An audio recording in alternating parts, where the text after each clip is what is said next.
Shut up and sit down.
Shut up and sit down.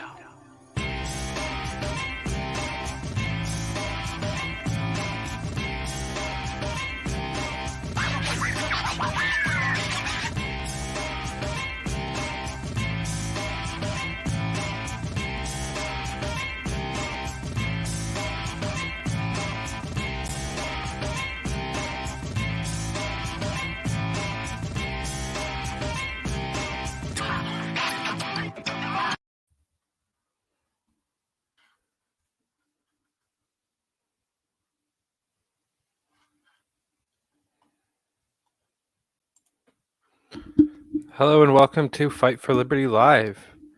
We're going to have Tucker Coburn on. And all right, can you hear me? Yes, I can. Can you hear me? No. Yeah, there we go. All right, perfect. All right, how's it going? Pretty good. How about for you? I like that you kept the shirt on. There you go. Yeah, I gotta represent NYC Pride. Good time. So how's the quarantine been treating you? Are you still working? No, I'm out with my parents right now. I was working in a restaurant, which is not a thing now. Right. Where your parents live? Just out in Westchester. Oh, nice. Yeah. I'm actually also with my parents, but up a little bit farther, closer to Syracuse. Oh, whereabouts? I'm about halfway between Syracuse and Oswego, so Fulton, Oh, kind of like I up remember. north country. Got it. One thing that I always like to start off the show with is just asking, how you got to where you are ideologically, who brought you into the Libertarian Party, why you are who you are in that respect. Yeah, I'm quite frankly, I don't know. So that would be the really short answer. The long answer is that in high school, we had a professor that a teacher that gave us the political compass test, made us take that thing.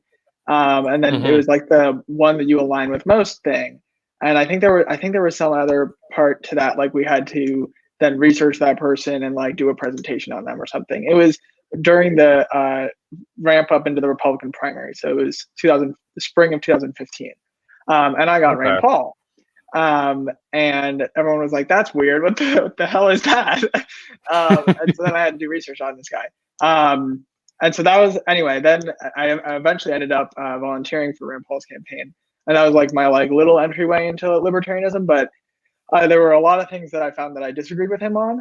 And that we didn't talk about the Libertarian Party in that high school class. So I kind of wandered into it through Rand Paul's campaign, because when that ended, I wanted to continue on volunteering for someone that's more liberty oriented. And then I found Gary Johnson. I ended up doing some work for him just at my college campus and volunteered for him as well. Nice. Awesome. So it was mostly Gary Johnson that brought you into the official Libertarian Party and got you involved? Yeah, Gary was what got me involved in the LP and what got me involved on the local level. And then what got me further involved was Larry Sharp's campaign. That's kind of where I went from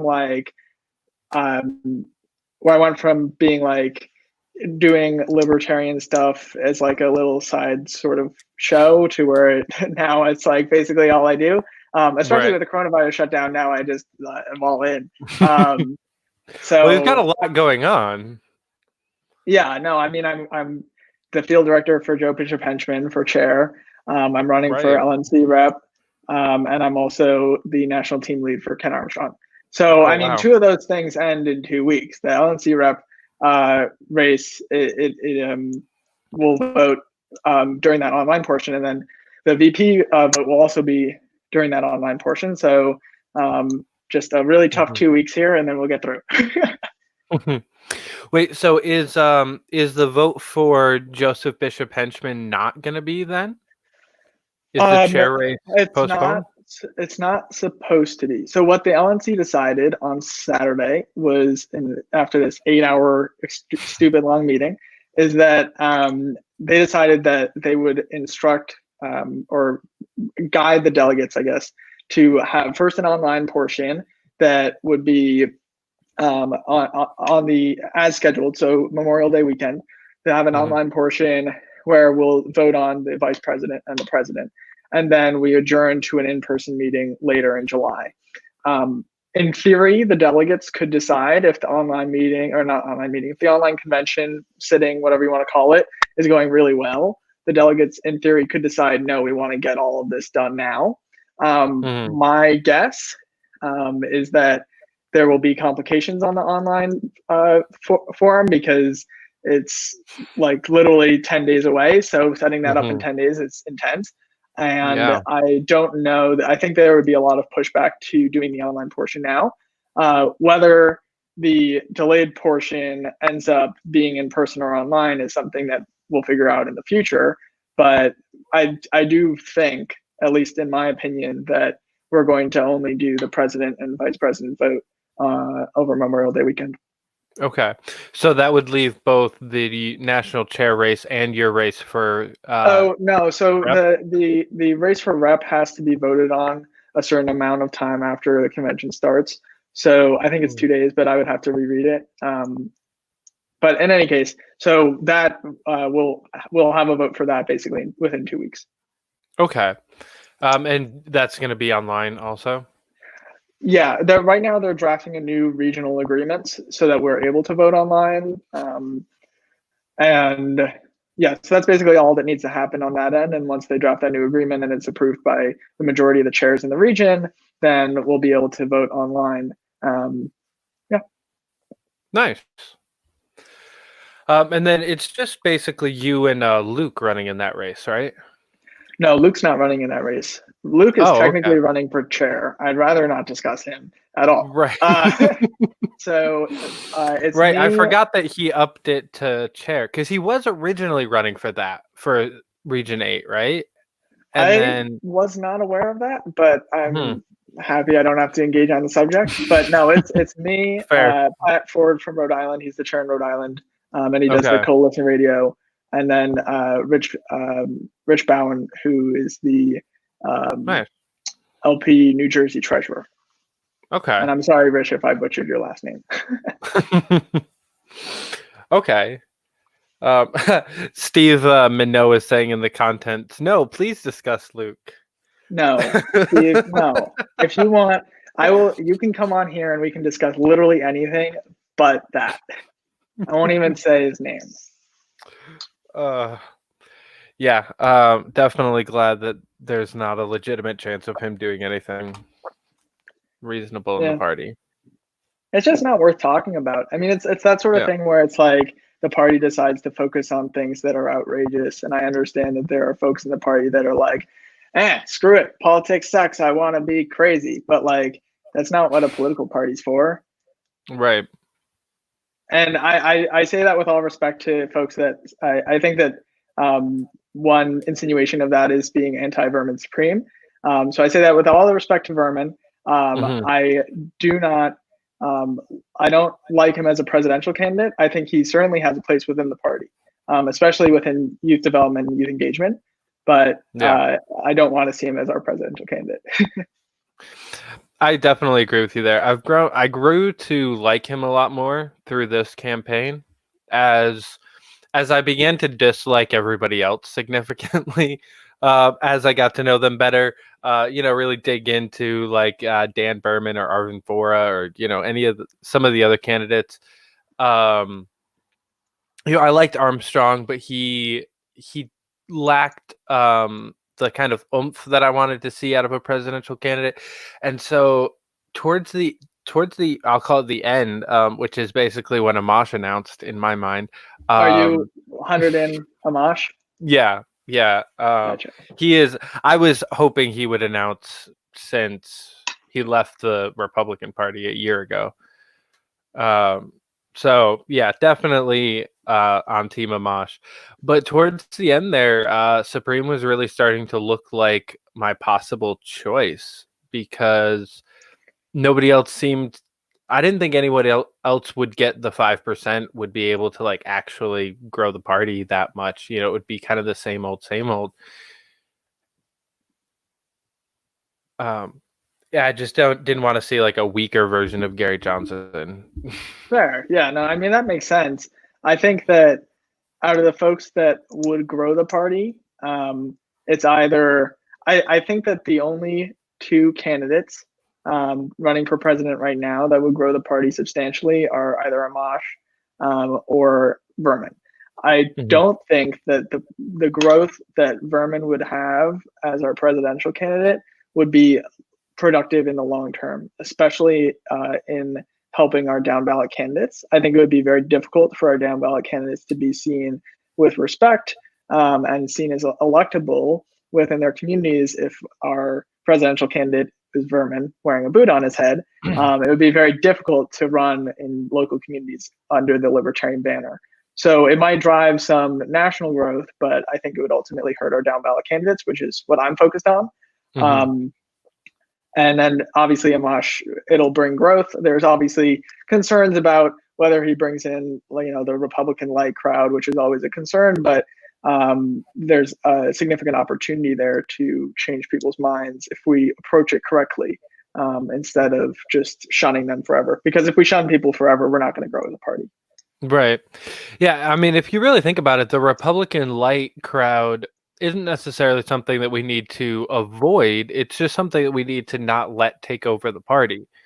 Same with on the Democrat side, though. I mean, there are folks that consider themselves to be Democrats. Some of them are my friends, where I'm like, oh, if we could just get you on like one issue, then you'd be a libertarian. And on some of them, it's something that people in the party consider as so major, like supporting UBI, which isn't.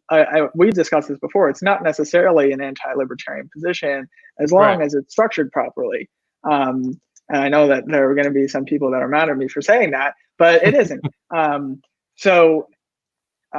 Anyway, I think that we should welcome Republican lights or Democrat lights or really anyone into the party, even if they don't fully align with our views, as long as they fully support our candidates and they fully support the party. I don't want someone to come in, say they're a libertarian and then make libertarians for Trump and say, I'm a Libertarian Party member, but I want to vote for Trump. I mean, that's a bad look. But I don't think that's the risk you're running when someone comes in and they support Justin Amash. Right. And I agree with, especially you said, as long as they support our candidates.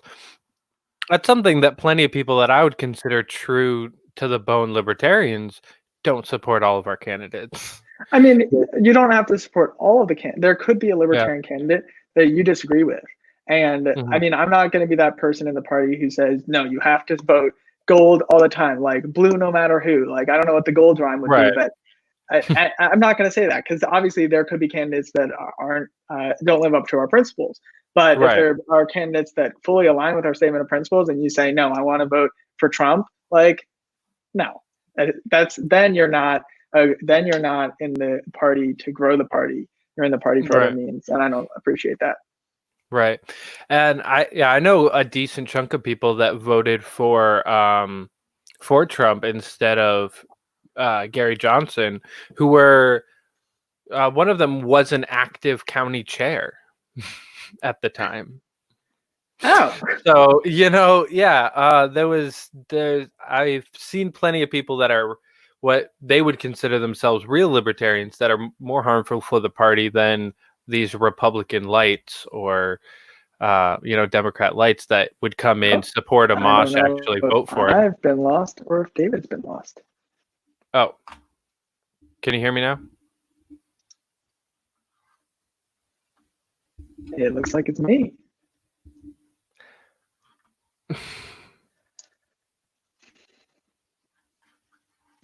Hold up.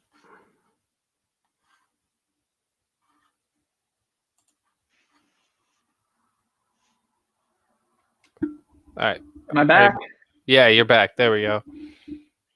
I didn't know if I on this platform I couldn't figure out if you had dropped out or if I dropped out or if we both dropped out. So I was just like, Yeah, I could still see you and hear you, but it was very laggy. Oh, on my end it was just completely. There was like spinning, the loading thing. Fun times. All right. I know. That's what I live for. All right, so I was hoping that maybe you could touch on some of the changes that are going on at the New York State level with your new promotion to first vice chair and working more closely with Tony and how that's going. Yeah, I mean, honestly, it doesn't change much. We were already working fairly closely together in terms of our executive board or committee or whatever you want to call it, and that any major decision that we're going to make outside of the state committee meetings, then we all discuss it as an executive team. So there hasn't been much of a change on that. And quite frankly, I was already doing a lot of the administrative work for the party, like making our party call and that sort of thing. So there hasn't been all too much of a change beyond the change in title. So, but I appreciate being able to call myself first vice chair now. So, it is slightly unfortunate because I think that Jim was good for the party, but there is an opportunity for new growth. And I know that Tony is going to manage very differently than Jim did. So I think that there's opportunities there as well. So we'll see. All right. Do you have any opinions on who might or who you support to replace you as second vice chair? Are you allowed to? Oh, we already voted on that. That's right. Steve won. Yeah. Steve won. Okay. I was not present for that vote. I forgot that it happened. Awesome. Well, good. That was who I was hoping would win anyway. Yeah, I like Steve. I mean, obviously, to a degree, if I were chair, I wouldn't be able to. As first vice chair, I can still have opinions on things. But no, I like Steve because he did really good work with Larry's campaign, and then we connected afterwards. So he's good in the role. He'll do well. Yeah. Plus, I want him to stop focusing on things like Luke and start focusing on things like growing the party. So There you go. All right. So something I ask everybody that comes on, and for you, it's kind of like a 3-part question. That's like why did you choose to do what you're doing? So that would include running for LNC, running campaigns, and also the state Senate race. Sure. What led you to make decisions? Okay, so we'll start with the LNC campaign. That's the easiest one. So for the LNC race, I want to be more involved in the national party. I want to steer us away from the tendency to go towards drama and infighting. And I want us to focus on helping candidates win local elections. So for me, that means a lot of people don't see that as a role that the national committee or the national party should be playing. For most people, they've been so caught up in this idea that we have to fight for ballot access, and that's the only purpose of state parties, that isn't even really on their radar. And I've been getting some pushback when I say that. But there are things that the National Party can do that it is the most efficient body to be able to help candidates in doing. So, for example, recently the National Party made a program, a good deal with eCanvasser. So basically, eCanvasser is the premier canvassing software in Europe. They're trying to break into the US market. Republicans and Democrats have proprietary software, so they're not going to use it. But Libertarians, third-party candidates, we don't have really any go-to good tool. Polis is okay, but they've recently switched over towards doing more marketing and that sort of thing. So anyway, the National Party cut a deal with eCanvasser. It's an opportunity for them to break into the US market. It's an opportunity for our candidates to use really high quality canvassing and phone banking tools at a really low rate. It's also an opportunity for the National Party to build a national voter database, which we're about 20 years behind the Republicans and Democrats on. So that's something where the party needs to be able to do this thing. One, to be able to run competitive campaigns. So the local candidates doing that, and then the National Party needs to have a voter database. And by engaging in the eCanvasser program, we're able to do that. So that's an example of an opportunity where it's distinct that the National Party should be engaging in this if we want our candidates to win. And I would continue to support programs like that in the future. There's also the Frontier Project that we're helping with, and we're learning how to help candidates target races, recruit candidates, and then win their races. So I think that those are two examples of really good opportunities that I would seek to continue if I were elected. And then on the other end, the last thing is just improving communication.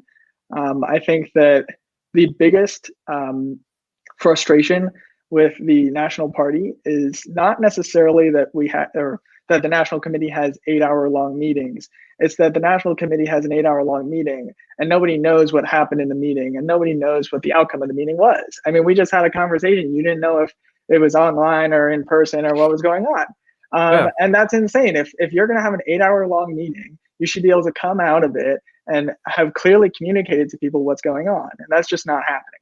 So I want to increase communication from the body. I would plan on at least trying some sort of an email list to folks that are interested within the region, perhaps move it to Slack, something like that. I would like to increase communication between state chairs within the region so that we're able to jointly tackle problems that we all face, such as communication platform, whether you can use Slack or not, ballot access, petitioning, that sort of thing. And then I would also like to improve the communication on the LNC, as I touched on earlier, because folks aren't getting along on it. There's really no reason to be making personal attacks against each other if we're all working together as a political party. So that's why I went into the race for LNC rep. Okay. Yeah, I'm very excited to see you achieve some of those things. I definitely agree that local races is what we should be focusing on as a party. As important as the big name campaigns are, I mean, but like imagine 3 other years. Imagine the change that you would have on a local level if in your state legislator was a libertarian. I mean, first off, you would have a gold seat in the state legislature. So anyone who goes and researches that will see that there's a libertarian. You'll get earned press. You'll be able to engage libertarians in volunteering for that campaign and making sure they get reelected. You bring in donors, you bring in media. I mean, it's the only way to bring the party forward substantially. It's something that we haven't been very good at, but especially in Region 8, we have a lot of opportunities. New Hampshire, Maine, and Rhode Island, actually, and New Hampshire, Maine, Rhode Island, and Vermont. Yeah, so those 4 states have relatively small state legislature districts, at least in their lower house. And so those are races that we could potentially win if we were able to correctly target districts, which is really the most important part is not having any libertarian that wants to run raise their hand and say, I'm going to run for state legislature. I mean, that's wonderful. But we could end up in a situation like in New Hampshire where we just have everyone wants to run and then nobody has any volunteers and nobody wins. So instead, the state parties and the local parties should be actively doing research so that they can analyze and identify districts that they think they can win. and then pool their resources towards those districts. So that's what's happening in the Frontier Project. It's a model that we can replicate to other states. It just takes a little bit of teaching, and then we can run much more competitive campaigns within the region. Yeah, I got to speak to a few members of the New Hampshire state legislature when I was up there working for Tulsi, and their districts are ridiculously small. Like, Yeah, and it's it also blew my weird 'cause mind. they have multi candidate districts. So like there are some districts where you have like up to 6 candidates in the district. Yeah. I frankly don't completely understand how that proportionate system works because I don't live in New Hampshire, but I don't need to. I can know that it doesn't take the same amount of money or resources to win a state legislature seat in New Hampshire as it does in New York. In New Right. York, it costs hundreds of thousands of dollars, and it just doesn't take that in New Hampshire. But the press that you could get with something even in New Hampshire would still be substantial, Yeah. and would help the entire region. Yeah. Fun fact, it's actually, like, I believe the third largest legislative body in the world is the New Hampshire state legislature. Yeah, I think it's the largest in the U.S., right? It's 600 members. Yeah. Yeah, it's ridiculous. Go New Hampshire. I did very much enjoy. I was up there for a little over 4 months, so it was nice. This was with Tulsi's campaign. Yeah, I was up there from like early November. It was like a week after election day, through till like a week after primary day. So November through March. It was a fun time. Got to hang out with the New Hampshire State LP group, which is a fun time. I'd never really gotten to meet any of those guys. Got to see Vermin Supreme like 3 times while I was up there. Got to eat dinner with Nick Sarwark a couple of times, which was good. It's a great resource to have. Yeah, definitely. But so speaking of New Hampshire State Legislature, being Region 8 would put you as the rep in the LNC for Max Abramson. Is that correct? Would you Sure.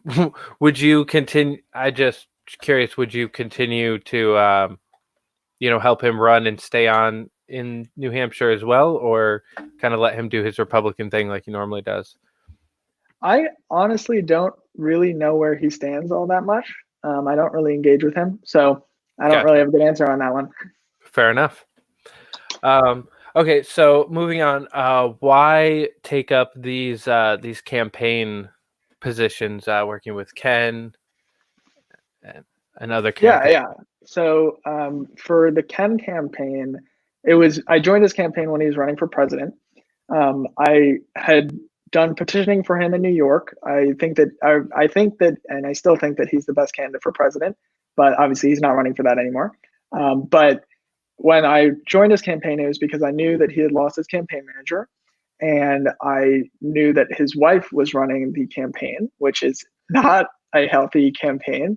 So I pulled in Paul Grindle, and I set up a meeting with Ken and basically laid it out like, I know you need help. We're here to help, and this is how we're going to help. So from that meeting, it was pretty clear that we were just going to come onto the campaign and take it over and revamp it.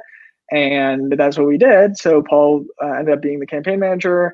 I took on kind of this mixed role between deputy campaign manager and field director called national team lead, and ran with it there. And the reason that I continue to do work for it beyond, obviously, I always will finish any commitment that I start, is because I really believe in Ken. I think that he needs to be on our ticket for a party. And I think that even as vice presidential candidate or vice presidential nominee, he'll do a lot for the party, both in terms of how we look, but also in terms of being able to stay true to our principles and have someone who is in the party for a long time on the ticket.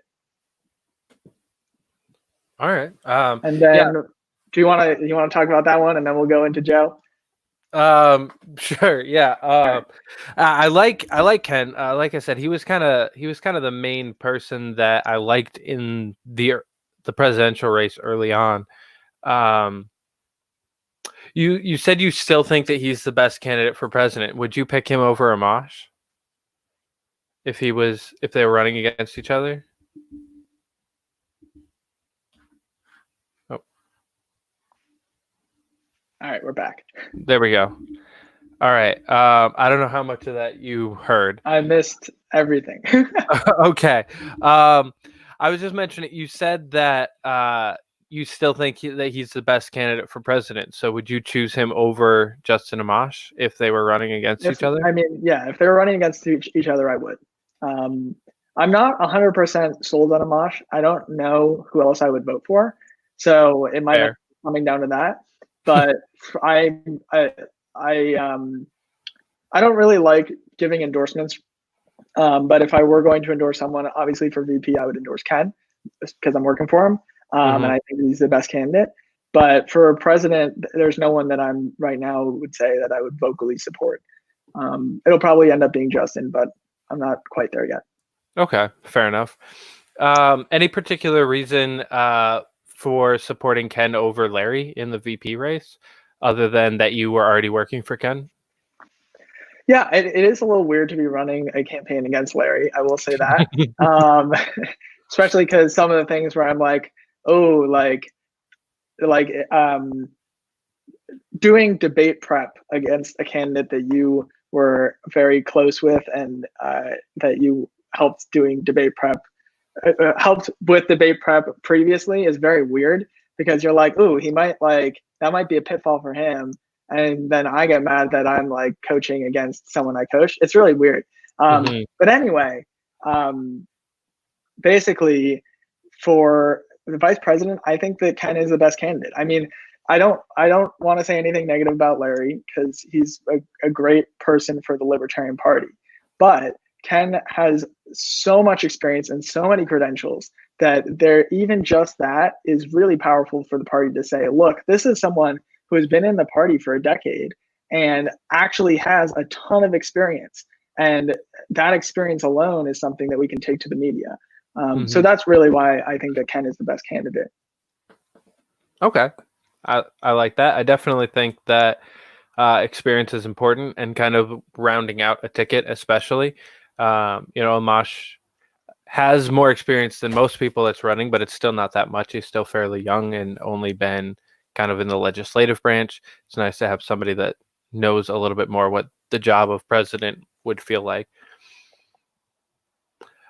So I guess then on to the other campaign that you're working for. Yeah. So I'm field director for Joe Bishop Henchman, who's running for chair. Right. This is because I think that he's the only person who will do the chair job justice. And I got into his campaign because he asked me, and I said yes. And here we are. And I'm really busy. But no, I mean, I think that I'm able to contribute to his campaign. I'm able to run a pretty good field game, if you want to call it that, but basically identifying whips and identifying delegates, and then controlling, I guess you could say, but directing whips to target the correct delegates so that we can make sure that we win. I mean, that's something that I'm fairly good at, and I know that I can help him with it, and so that's why I'm involved in his campaign. Okay. Who else is running in that race currently? So that one is Mike Shipley and Joshua Smith. Okay. Yeah, I have a pretty split friend group between the three of them. Between the three of them? Yeah, there are a number of people on my Facebook that are Josh Smith fans. Not quite as many as the other two, but does still make up a pretty large portion of my friend group. So it's been a weird race to follow. I found it more enjoyable when it was Nick than Joe personally. Why? Because it was for me personally. I knew Nick Gotcha. by the time this kind of picked up. So, and I've never met Joe, which is an unfortunate circumstance that we must remedy soon. But I don't know. When Nick dropped out, I kind of like stopped paying attention for a little while, and then I was like, okay, I guess I gotta like know who who my chair might be. So I started looking into Joe. Um, all the important people that I talked to had picked Joe, and so I kind of foresee that he'll pick up the win, and so figured I might as well, look into him, get to know who my chair might be, and I like him. Nothing really that I would have to say against him. So Yeah, I mean, really what it comes down to is that I want a chair that is able to direct a meeting well. I think that that's something that Nick excels in beyond anything that I've seen in the Libertarian Party.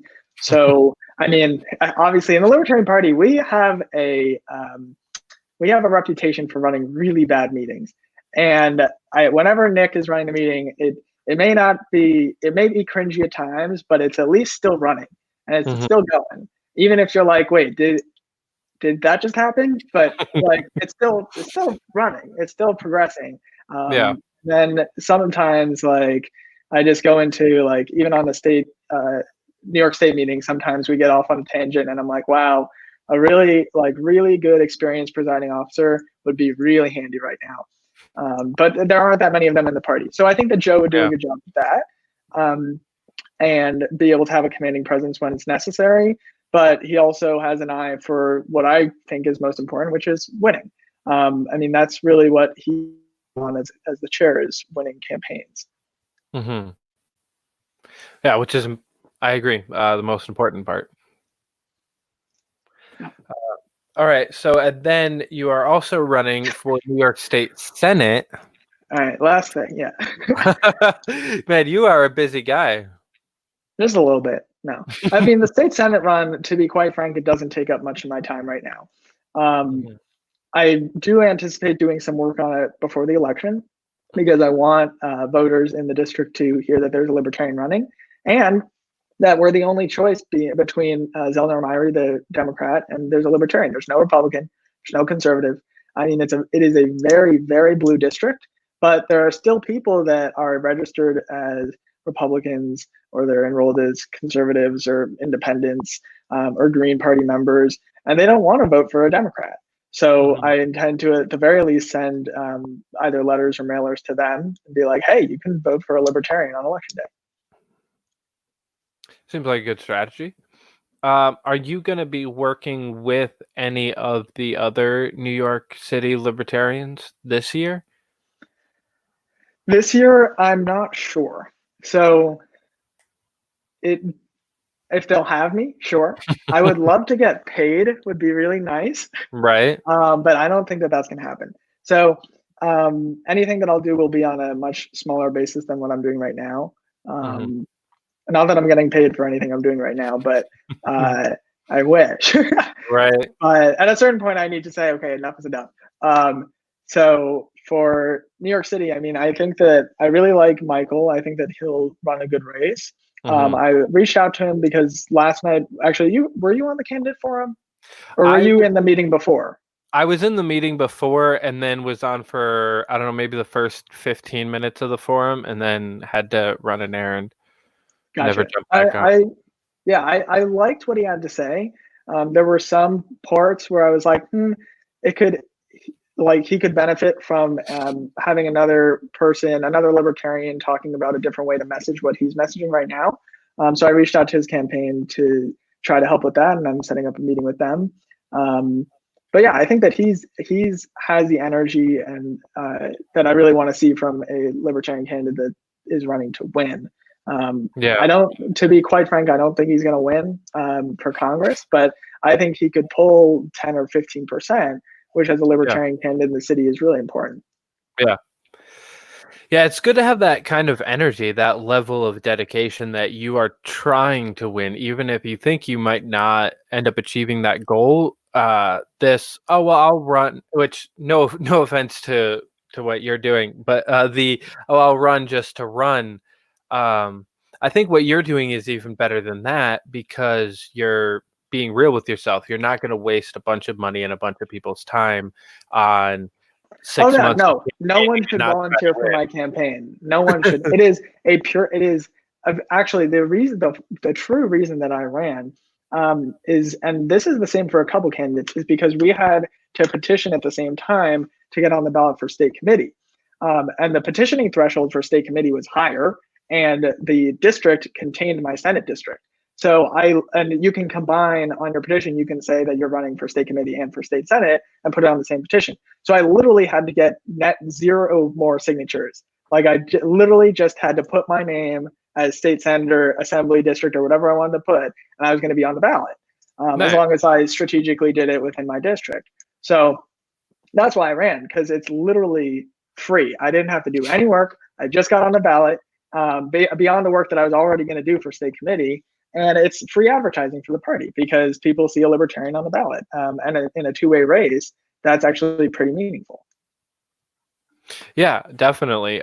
Providing anything right of center a choice besides the Democrat is important. And also the anti-establishment Democrat vote that exists. Yeah, I would say that Zellner Myrie is fairly anti-establishment. I think that over time, most anti-establishment Democrats just become establishment Democrats. If they get elected. If they don't get elected, then. But I think that you can definitely tell the shift that in his messaging from before he was elected for state Senate versus his messaging now is just slightly different, but definitely less purely anti-establishment. Mm-hmm. And is there any crossover between your state Senate district and any of the congressional candidates? Yes, I think I have both CD7 and CD9 in my Senate district, but I'm not 100% sure on that. So don't quote me, but anyone who's watching can use the internet and find it out faster than my brain can process it. Fair enough. So that would mean Gil and Gary, correct? Yeah. So I know I have overlap with Gary. I think I have overlap with Gil, but that doesn't, I'm not sure. Yeah. I need a camera guy like Joe Rogan has that can like look this stuff up while we're talking. Yeah. It would be. I don't want to do anything that's going to change my internet capacity here. So I've exited out of everything. I just have this open. Yeah, same here. Okay. So would you be taking as a vice chair from the state party and an active member of the city party, would you be taking any kind of responsibility on like the overall messaging from the party rather than necessarily individual campaigns to try to bring our candidates together within the next 2 years worth of elections? Is that something that we're working on as a city party? I'm actually not very involved in the city party, to be honest. But that's mostly because what my work schedule before coronavirus was that I was working evenings. So I was working usually from like 2 to 12-ish on weekdays. And that meant that I couldn't come to any of the meetings because they were all weekday evenings. And I contacted folks that were in the meetings and they were like, well, you should really come to the meeting. And I'm like, but I work, like I can't. Yeah. So I'm not as involved in the city parties as I would like to be. Maybe that'll change in the future. But on the state level, we have folks that do much better job on messaging than I do. So I like to stay in the background doing my administrative and planning stuff, targeting districts, campaign work. And I usually let other people do the messaging. Okay, fair enough. Who would be your go-to for stuff like that within the state? Oh, I don't want to hurt anyone's feelings by not mentioning them. No, I think so. We have one of the other candidates for the second vice chair slot was Cody Anderson. He's from the Capital District. He does a really good job helping out with like messaging, crafting emails, and that sort of thing. So he would probably be the first person I would bounce ideas off of. And then also, I mean, Steve is great with messaging. I mean, I remember during our petitioning for Larry, like basically during petitioning for libertarian candidates, it's really difficult, especially downstate. So, I mean, he has a little bit of a benefit from being upstate, but being downstate is really hard. In upstate New York, still, if you say I'm trying to get a libertarian on the ballot, most people will be like, Republican. So instead, I don't remember exactly what his pitch was. I don't really want to butcher it, but it was basically like, do you want to help get a Marine veteran on the ballot? And of course, everyone was like, yeah, I'll sign. And so like his rates were like, I don't know, 4 or 5 times higher than everyone else's signature rates. And I was like, oh, this guy knows how to message. Cool. So I've tried unsuccessfully to pull him in on other messaging campaigns in the past, and I'll probably continue to do that. Just continue to bug him. So those are the two that hop to my mind. Okay. Yeah, I have not gotten to work with Cody, but I worked with Steve a little bit, but not nearly as much as I would like to. So hopefully, him and I will get to as we keep running competitive campaigns, then yeah. I think we'll all be working together more. Yeah, for sure.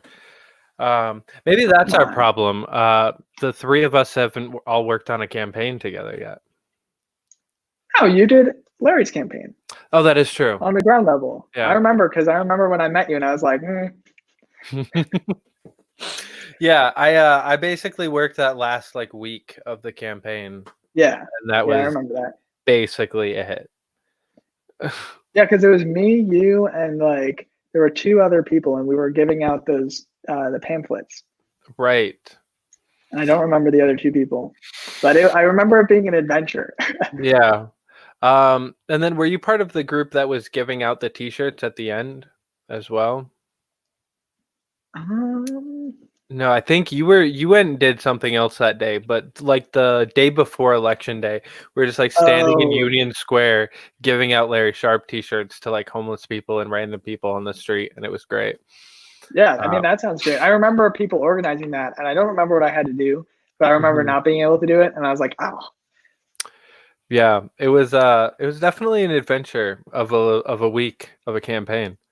And so then we need more of those. Yeah, and then I went and worked for Tulsi for 6 months, and I found out that that's actually just how normal campaigns are.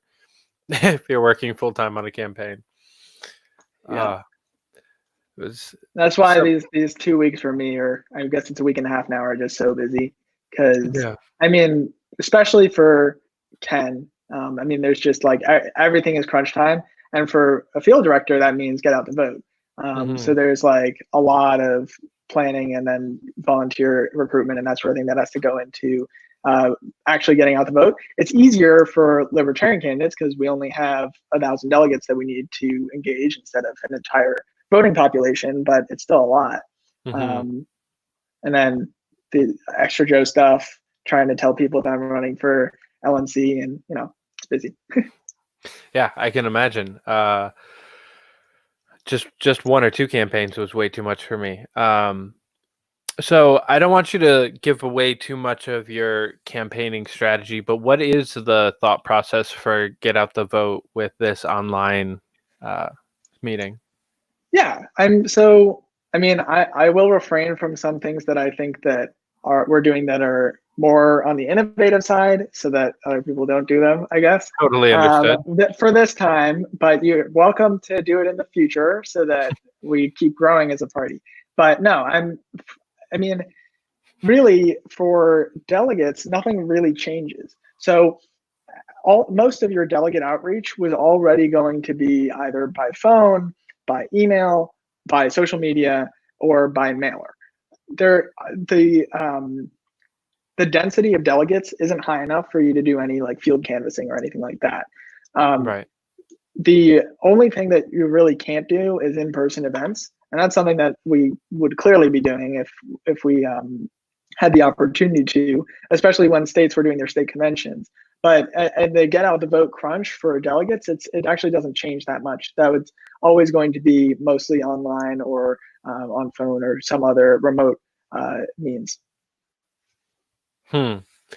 So is there any kind of shift as far as helping them understand the platform of the online meeting, or do you not really get that in depth with your delegates? Yes. So I mean, the thing that I see in get out the vote campaigns, I mean, most libertarian campaigns don't really have a good get out the vote effort. And that's because we just don't have the volunteer capacity to be able to do that very well. And usually we're focused on other things, like trying to hold everything together with like duct tape while the entire campaign infrastructure crumbles. But so usually we don't do really well in terms of get out the vote. But something that we definitely don't do is tell our voters where their polling place is. And it's the same thing for delegates. I mean, a lot of delegates are going to be like, how the hell do I get on this online meeting? Like, how do I even participate in it? So we do plan on educating our delegates in terms of how to join, how they can vote for Ken, how they can participate in the external chat if that ends up being a thing. But for the time being, we don't have that information yet either. I know that they're actually doing a test run at 8 o'clock tonight, and they plan on doing 2 more test runs. So that's helpful. But beyond that, we are kind of where everyone else is in terms of information for now. Gotcha. So it's all up in the air for the whole crew. Sorry, it cut out for a brief second. Oh, I just said so. It's all still up in the air for basically everybody's. Yeah, I mean, it is important for people to know that the online meeting, or the online convention rather, I keep saying meeting, but it is a convention, that this first sitting is going to include a vote for president and vice president. That is definitely going to happen, and people need to be aware of that. And they should also be aware that the LNC planned to have a in-person meeting in Florida in July. Whether that in-person meeting will happen or not, we will see. I, as a New York delegate, am a little worried because Florida has a travel restriction from New York that is supposed to end the day before we plan to have the convention. So that's a problem. But if they lift the restriction earlier, perhaps that'll happen, or perhaps it'll move into a different online meeting depending on how this first one goes. But right. It is important for people to be aware that we're voting on president and vice president. Right. I feel like it'll be a lot different of a situation to like seat delegates that weren't originally supposed to be delegates. I know that that's something that happened in the in-person conventions fairly regularly and have been discussed. Especially Sean and Steve were talking about that when they were on the show. I'm curious, is there going to be a similar process for the online meeting? Do you know? I mean, so they are working on ways to credential, and I'm not sure how much of that is public right now, but we are working on ways to be able to credential delegates. But I do think that more people are going to show up to the online meeting than you would expect for the normal physical convention. So the idea that you could not be in a state's delegation and then come in on the online meeting and be able to be sat as a delegate is probably much more unlikely than during the physical meeting where you could have gone to any number of states. Right. I do know there are a couple states that are still looking to fill their delegations. That said, because it is online, those states are prioritizing in-state delegates. Because at this point, it's not a question of are you physically here? It's a question of can you have access to the internet and make your Friday and Saturday free. Right. Yeah, because I was originally planning on going to Austin because I'm not on New York State's delegation, but I was originally planning kind of that route, but I don't think that that's going to be a route. Yeah. But you could have definitely gotten in there, though, I think. I mean, there was the, I'm not sure, maybe you didn't support Jacob Hornberger, but they were definitely short on delegates on their delegate list, and they had to scramble for that. Yeah, I was still a registered Democrat at the time. Oh, all right. Yeah. Wow. I had to re-register to petition for Tulsi. Oh, okay. Yeah, that makes sense. I mean, you could. Well. Yeah. Fair. Yeah, I came into I tried maybe like a couple of days too late. I was talking to Gary Pompkin and a couple of people from the state party, and they were like, yeah, no, that was just done. Like, we just did that. Like, check your email. There's an email with a delegate list in there. I'm like, Okay. Um, Yeah, I know that there was definitely a lot of talk going on about his delegate count, because I know that there were people on there that didn't necessarily agree to be delegates for him particularly, and there was an issue there, or a few issues there. Yeah, I mean, that's not obviously not encouraged. I won't make any more comment on how I feel about that issue, but I mean, even as a libertarian, like I feel like that's something that's just clearly against the ideology. Right. So I don't know. I would encourage candidates in the future to make sure that their delegates want to be delegates for their list. Yeah, definitely. How do you feel about him as a candidate? Hornberger? Yeah. I'm honestly not much of a fan. I understand the desire to have someone that stands up for the party's principles and that is uncompromising in that. I think that that is a mistake for our presidential candidate. It's a great person to have that can give lectures or that sort of thing. But for a presidential candidate, it's not really the messaging that I want to see. So that's mostly where I stand on that one. But I do think that he has a place in the party. I mean, any of the candidates that we have, I think they have a place in the party, including Berman, including Hornberger. But I don't think that that place is running for president for some of them. Yeah, I think that that's one of the biggest problems our party has had, forever, is that we don't understand that there are other places in the party than just running for president or governor or mayor. I think some people do understand that. I think, I think it goes twofold. There are definitely people in the party that understand that maybe I'm not a candidate. That's where I am. Yeah, except for running for LNC rep, which I think is completely different. But in terms of being a public candidate, I'm not the best person for that. I don't stand well as a candidate, especially in my district. And I do much better comparatively doing campaign work.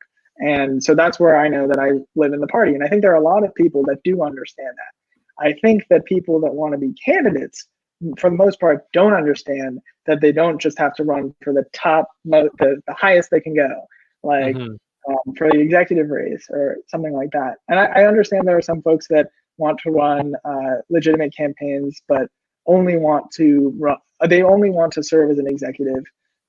That's a conversation I had with Larry when I tried to convince him to run for state legislature, which did not go well. But I think that for the most part, most people see like, oh, I want to have a libertarian on the ballot for Congress. I'm like, well, if you ran for city council, you could probably win with the amount of energy that you're putting in your Congress run. But you're going to get 10% of the vote max in your Congress run. So, I mean, I'd encourage people to look more local. And to identify which of the districts they live in is the most winnable race for them, and kind of do it that way instead of the race that they think is the most the highest up, I guess. Yeah, that's why I'm obviously excited about Amash's race and the other races that we have this year, but I'm personally really excited for next year more than anything else to have all these local elections happening again. Yeah. Most of New York City is up for re-election next year, and that's going to be fun. Yeah, I'm excited to see who comes out of the woodwork so that we can run good campaigns out in New York City.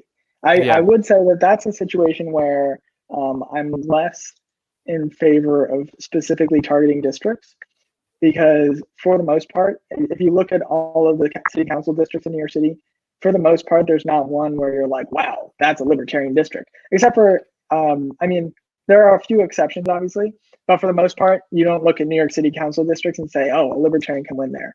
Right. So for that, I'm more in favor of us encouraging our local activists to go and make a run. But there is still a part for the city Libertarian Party to play if they wish to take on that role. Yeah, I think for the 2021 race, the mayor and public advocate and borough president races are going to serve as an important kind of figurehead for some of the city council races. So we can just go out and do door-to-door marketing for multiple candidates at the same time, first of all, and then everybody's hearing about these one or two people that are running citywide races. They can get talked about a little bit more, and then kind of carry that name recognition down for our city council. Yeah, I mean, that's really what it's about. Is the reason to have people running at an upper level race is so that they can drive support down to lower ballot candidates. So like, for example, if we have, I'm not sure that we will, but if we have a really, really strong candidate for mayor, that person should be driving support down to city council candidates and making sure that anytime that they are in a media engagement, that they are also priming those other candidates. And if they're not doing that, it's a wasted opportunity for the city party. Definitely agreed. I've tried my best to talk some people into running next year. Successfully talked a couple of people. I don't know of anyone that's announced officially yet, though. So I can't. Yeah, I'm not aware either. I think the only 2021 person that has announced thus far that I know of is, I'm going to space on her name. We do have a mayoral candidate officially. Oh, something Prusman, I believe. Stacy, maybe. That sounds right, but I'm not positive. Um, but I haven't had much outreach from that person yet. I did see that there was a website, I think, up, or it might have been a Facebook page, but I haven't seen much in the way of that yet. Yeah, the only thing I've seen was her interview on the Sharp Way. And got it. I didn't even catch that, so yeah, you're ahead of me. Yeah, I think it was like late last week, something like that. But definitely, somebody that's never really interacted with the party at all previously. But she seems like she has skill to be brought. She's a comedian. She's good at talking. So we'll see there you go. I mean, that's why I don't do the candidate bit very often, because I mean, I can be fast on my feet, but usually I'm not too fast on my feet talking wise. But a comedian, I mean, that's perfect. Yeah, would definitely be good for the debates. I would love to know if Devin is going to run for public advocate again. I have yet to get a straight answer out of him. Let's get him to run for city council. That would be nice. He just moved, so I have no idea where he is now. He's in Manhattan now, so I really. Yeah. Okay. Who's the chair of the Brooklyn party now? He still is, because it was a very recent move. Gotcha. And since we aren't having in-person meetings or anything at the moment anyway, we've kind of postponed replacing him until in-person meetings resume or a legitimate other option presents itself, because the vice chair position is also vacant. So yeah, it was previously Daniel Christman, and then so yeah, Brooklyn LP is kind of like on hold in their officers at the moment. Since I'm still stranded upstate, I can't really help them out with that either. Otherwise, I would have tried to fill one of those two slots by now. Yeah.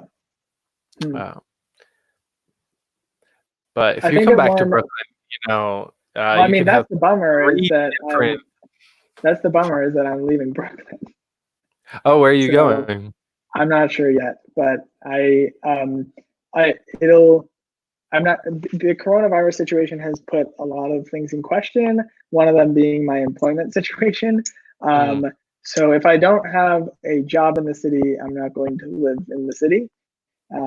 Just one, if living in the city without a job is just damn expensive. Like there's no way.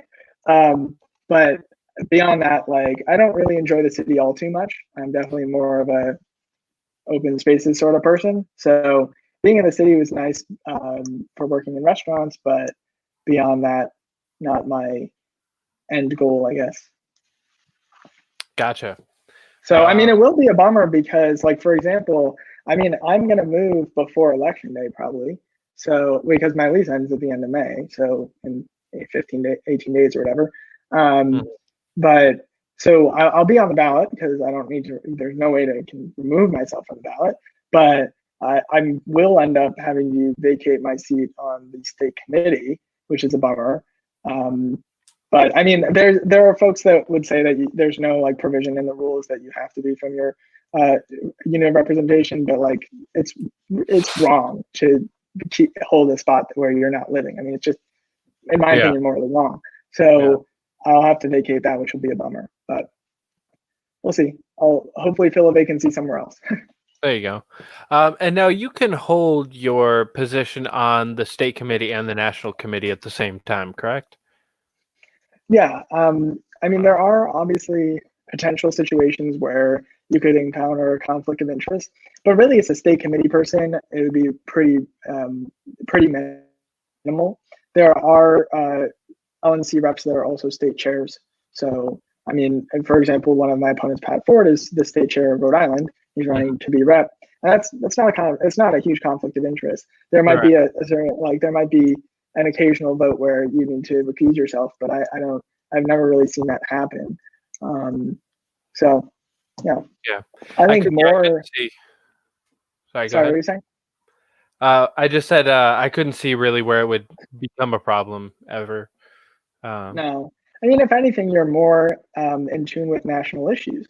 So it's helpful to have people that are able to relay that information from the national party if the national rep isn't doing it to the fullest, or if the national party isn't doing it to the fullest, so that if you're informed about what's going on the national level, you can bring it down to the people that are interested in the state. Mm-hmm. Yeah, and I definitely think that that's something we can improve on as a party, is that kind of down channel communication. Yeah. You know, I don't know who our current LNC rep is. You know, our current LNC rep is Justin O'Donnell. He's from New Hampshire. Right. So did you meet him when you were I actually did. Yeah, when I was up there, didn't know he was my LNC rep though. So yeah, cool. Yeah, so just stuff like that. I think there should be a lot more outreach and communication going on from national level, state level, local level. We have, even in New York City, we have almost 2,000 registered libertarians in New York City. I don't know any of them, and I'm sure neither do most of the rest of the people that are in the active party. I think that a big focus that we have to have for the next couple of years is just outreaching to the people that already are in our camp. And that's where candidates can be particularly useful, because if you have a local candidate that's running and they're compelling and they're actually running with energy, then a lot of those people will come out and volunteer. Or they might support in other ways. They might donate. They might just go out and vote for you or pledge support. But it's an opportunity for those people to be engaged by the party, instead of them just being people that enroll as libertarians and sit there and don't vote every election cycle. Right. Yeah, that's basically my goal in 21. I will be running for something. Not announcing what that is yet, but secret. Mostly just to be that kind of unifier, to bring people out of the woodwork and get people engaged in a party that's functional and doing something and accomplishing things and running good candidates. And maybe we have 20 or 30 of the 52 seats that are open. Maybe we have candidates actually across the city win a couple of them. Would be nice to see. Yeah, just not too many. Not so that we have too many candidates, so we don't have a good enough volunteer base. Right. It's always a consideration. Right. For me, at least. I mean, if people want to put their name on the ballot, that's one thing. But if everyone wants to run a serious campaign and they all say we're all running to win, then that's going to be a problem. So that's where you run into issues with conflicting resources and that sort of thing. Right. Which is, I definitely think, a helpful piece of running those citywide or borough-wide campaigns, because you can sit in Times Square or Union Square, something like that, handing out stuff for the mayoral candidate that has the other candidates on it, or it's a link to something that, a way to outreach for all the candidates at once. We'd be standing in downtown Brooklyn handing out a Brooklyn Borough president and a couple of city council candidates flyers all at the same time, kind of cover more ground, because that they'll at least be able to engage about one candidate, even if they don't live in any of the city council districts. That's fine. It doesn't really matter. I double campaigned for myself and Devin the entire time. I never handed somebody one of my cards without handing them one of his. Yeah, joint campaigning is definitely powerful. If you're going to have that upper tier candidate, then they need to be helping those down ballot candidates. Mm-hmm. Yeah, it would be nice to be able to see a decent amount of successful campaigns and the volunteer base to support them. Would be nice. Actually, that's why I liked, for example, the forum that we did last night, because it was an opportunity for me and Gary, if he had come on, to be like, hey, don't volunteer for us. We are paper candidates. And for other candidates to say, hey, I want you to volunteer for me. These are the things I stand for. I'm serious. I'm going to win. So it's an opportunity for candidates to contrast themselves against one another, even though they're not in the same district. They're not trying to run a primary against one another. It's good practice for debates, but it's also a good opportunity for the limited amount of volunteers in New York City to say, oh, I think that this person can win, or, oh, I really resonate with this person's message. I'm going to volunteer for them. Mm-hmm. Yeah, it was a great format last night. I definitely need to go back on and finish watching it. I started to finish it earlier today and got distracted again, especially because in 2 weeks I have Michael Madrid on the show, so should probably finish watching. We'll most likely have Gil on the show as well, so should probably finish up watching that. But if you want a really fun conversation, have Gary Popkin on the show. That would be a good time. He could sit here and do like an election law lecture. That's like, it would be wonderful for all of the nerds like me. Everyone else would be like, why? So absolutely no offense to the wonderful Gary Popkin, but I'm gonna hold that off until I am back in the city and doing these in person, so I don't have to manage online Gary Popkin, because that doesn't sound like.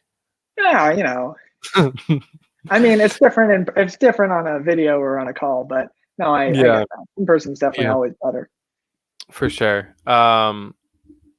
It was kind of interesting because with all of this, coronavirus Zoom call frenzy, almost all of my interactions had been with people close to my age. And even the first couple of episodes of the show were all people fairly close to my age, all like under 35, who just, all the Zoom calls went great. We all knew what we were doing. We're all used to FaceTime. And then I got on the last Brooklyn LP meeting, was really my first interaction with like adults in Zoom. And I had seen all the memes, and I had like helped my mom through the thing. So I had seen her make some of those mistakes, but just the amount of like, wait, am I muted? What's going on? Where'd they go? Like, I'm just sitting here like, oh my gosh, guys. I will say that for most technology, I'm not very I'm not very techie. But for like Zoom or video calls, barring Wi-Fi issues, which I can't really do much about, like I can manage. But there are some other things where, for example, one of the campaigns that I'm working on now, on Ken's campaign, we're using Trello. I do not get Trello. I like my paper lists and I want to use them. And they're like, yeah, let's use Trello. And I'm like, I don't know how to do this. So I can sometimes like at least empathize, be like, I've been there. I am continually there. And I at least feel your pain. Yeah. I actually got the benefit of growing up with a computer programmer as a dad. So a lot. See, I had the benefit of having limited computer time as a kid. So that's how we separated. Yeah, I did not like grasp the entirety of his genius. I can't program or any of that kind of stuff, but some of the basic level stuff definitely seeped in early on because I had computers around me a lot growing up. But I also was one of those kids that like, couldn't go on the computer until 5 p.m. kind of, still like limited time, but it was from a very young age. So I got to kind of get to know at least software and hardware problems a little bit better. I can't program, but That's cool. I can't do any of that stuff. Anytime something happens on my computer, I'm like, I do not know what to do about this problem at all. yeah. It's been nice as I've been working on my website and getting the channel going and everything, being home because my dad is also home from work. Well, working from home. So, he's in an office on the other side of the house most of the day. So I can just be like, hey, Dad, why doesn't this work? Can you fix that this? is a good resource. It has Damn, been yeah. great. Yeah. Very helpful. I've actually like started learning how to code HTML for my website. And so he's been helping me out with that. So it's been really enjoyable getting to kind of work on stuff like that with him because it's not something that we did a lot as a kid. When I was a kid. The hardest 3 days of Larry's campaign, including that last push, was actually during the summer when we started developing our voter database. And we didn't have anyone on the campaign at that point, any volunteers that were comfortable with handling databases. So I had to teach myself SQL, which is an easier coding language. But I hadn't coded since like, I don't know, sophomore year of college, or maybe earlier than that, freshman year of college. I don't know. So I mean, I hadn't coded in a few years. I didn't have like much background going into it, and I was like, like it was rough. And so I had to do it over like the course of like 2 or 3 days, so that we could get our database up. No, Wow. And I've forgotten all of it now. Like I still have the database on my computer because I don't know how to get rid of it. That's how bad it is. Like, that's great. Would definitely not have been able to do that. Larry was lucky that he had somebody like you on the campaign. That's for sure. Well, yeah. Once we finally found someone that was able to do databases, I was like, thank you. So. That is good. Yeah, we definitely need to have. It's interesting noticing how many people, even that were on the forum last night, are like software engineers or techies of some sort. It makes up a very large portion of the New York City party. There was it was Gil, and then what was the guy? I remember his last name was Kelm or something like that. Scott? Steven. Okay. Yeah. And then is there someone else? I believe maybe not. Maybe Howard was? I don't remember. No, I think Howard said he was a lawyer. Yeah, that's right. I can't remember off the top of my head what Michael's profession was. Neither. But I know, even like Devin is a software engineer. Yeah. No. Multiple. Most of the Brooklyn. Alex Merced. Yep. Yeah, it's basically most of the New York City party are engineers of some sort. And Brooklyn is software. Manhattan is lawyers. Yep. Who knows what's going on in Staten Island? Staten Island is an interesting one. And then Queens is half lawyers too. Well, a lawyer, I guess. No, I mean there's Mike, and does Jay live in? I don't know if Jay lives in Manhattan or Queens. That's a candidate who wasn't on the forum. Was Jay Sanchez? I think he's in CD4. Huh. I didn't realize he was running. Yeah, I mean maybe he didn't get on the ballot because they had those ballot issues in Queens, but he was intending to run. I thought he got on the ballot. I definitely know that there were people kicked off in Queens, so that wouldn't surprise me if he was one of them. Yeah. Queens has been rough as far as getting the LP active in any way. Yeah. I mean, you have Larry's there, so yeah. but beyond There's that. a reason he doesn't do a whole lot in his home district. Yeah, fair. Yeah, I know there was a huge push like last year to get Larry to try to run against AOC. And Yeah, I remember it's never that. going to happen, but it No, would be an I mean, interesting. I think that the nightmare for Larry isn't that he would do poorly in the race. The nightmare is that he would win and have to serve in a legislature role. Yeah, that Robert's rules doesn't seem to be something he'd love. No, no, I think that would be really the true death sentence there. Like, that's why we got to make him win for governor. He can't. That's why he won't run for state legislature, because I think that we could actually have him win. But I don't think that he would enjoy that at all.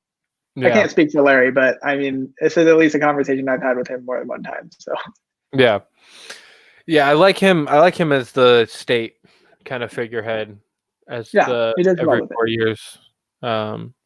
I also don't want him to become like a Howie Hawkins, though, where he runs every 4 years for like 20 years. We need new candidates too.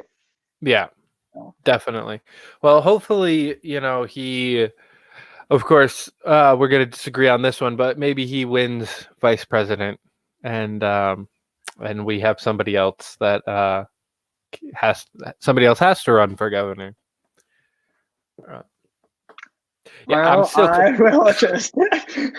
I'm still completely undecided between the two of them on that race. And so honestly, I'm kind of glad that I probably won't be present, so I won't have to choose between them in the vote, because I'm still completely undecided. Yeah. I mean, I understand most of the delegates in New York like Larry, and I understand that. It was a bummer, though, for us, because we actually had a pretty good amount of New York support when we were running for president.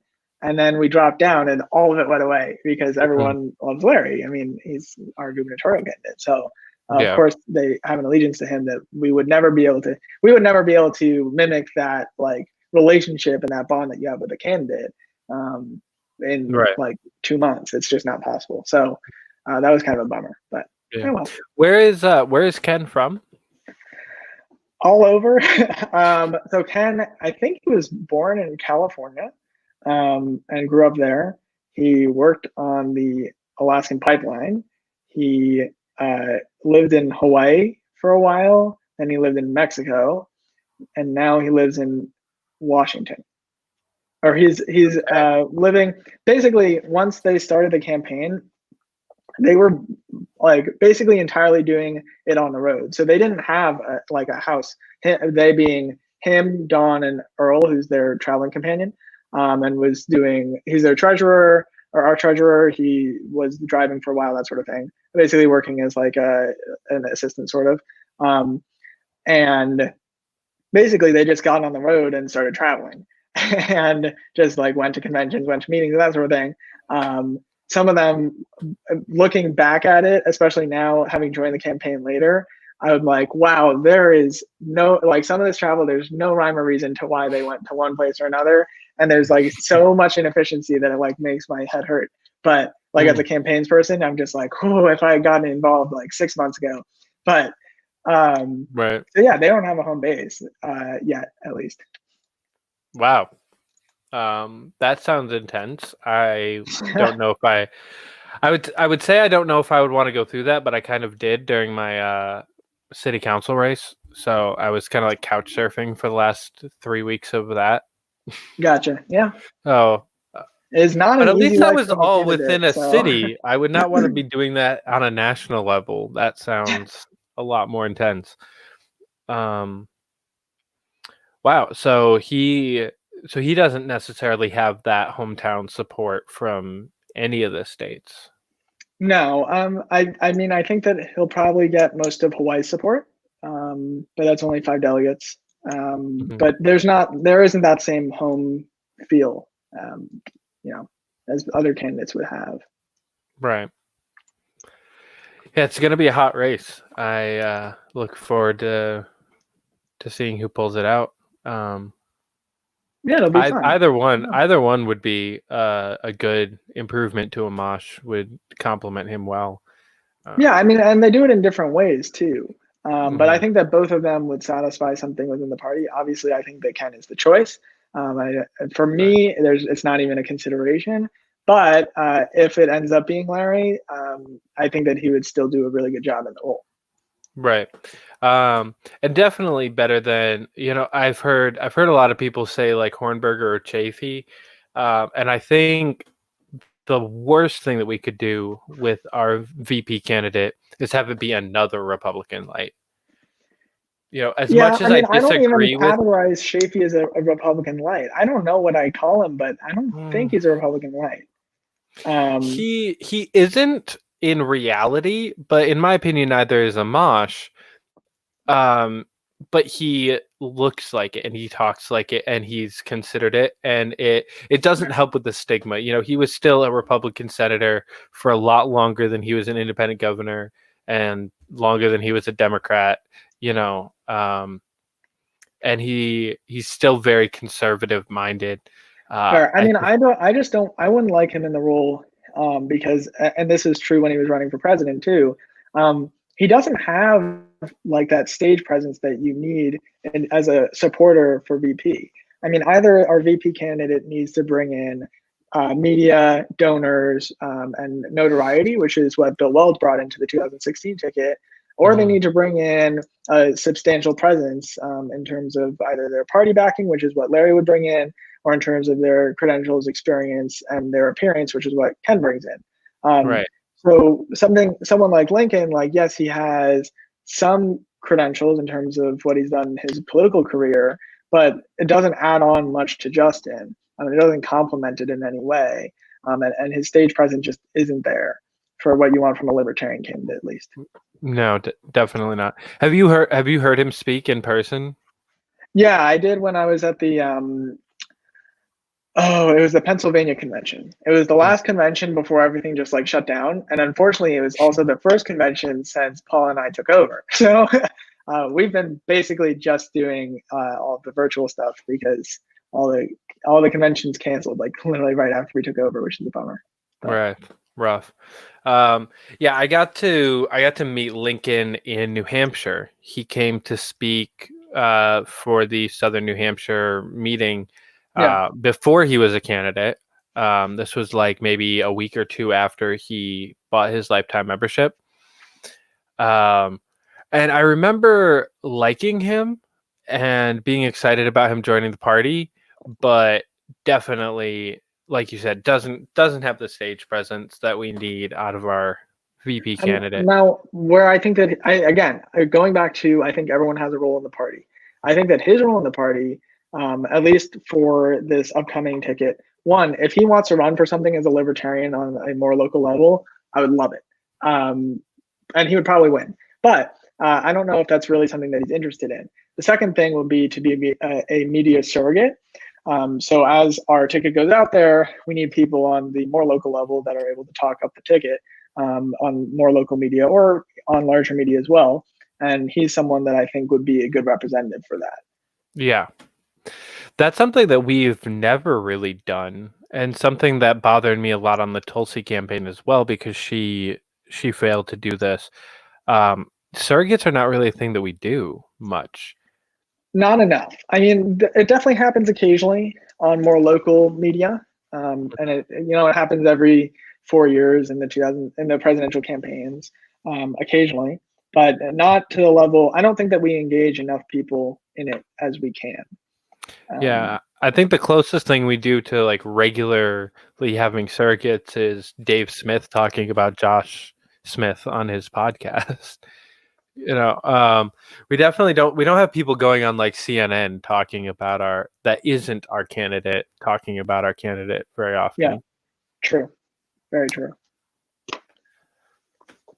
But we would need people that could get onto CNN that would want to talk about our candidate. Hey, I mean, now Nick has made it his regular duty to go on MSNBC. So, True. I mean, if he's going to be there and he can continue to hold that spot, I'm not sure if they're going to keep having him once we get a ticket. But if they do, then he definitely needs to act as a surrogate for us. Yeah. That's something that I'm very excited about, is to see what Nick is going to do without his chairmanship.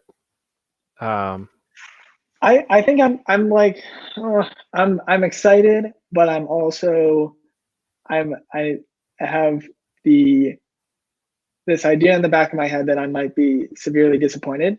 I would be completely fine if he takes some time off. I mean, he definitely deserves it, but I don't want him to be one of those people that, especially at his age, just falls back into, oh, I was once the chair.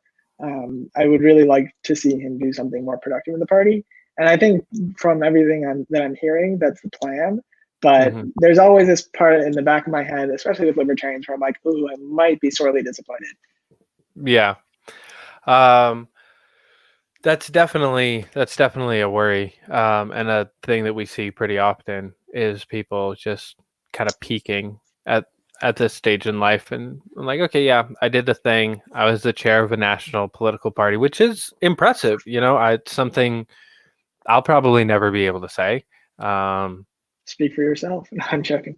Yeah. But I mean, for I Nick, said like, me, definitely you. That's a whole for different Nick, story. I mean, go out and I mean, I don't know if he has any interest in being a state legislature or a state legislator, but if he ran out and ran, he could win. I mean, he would win.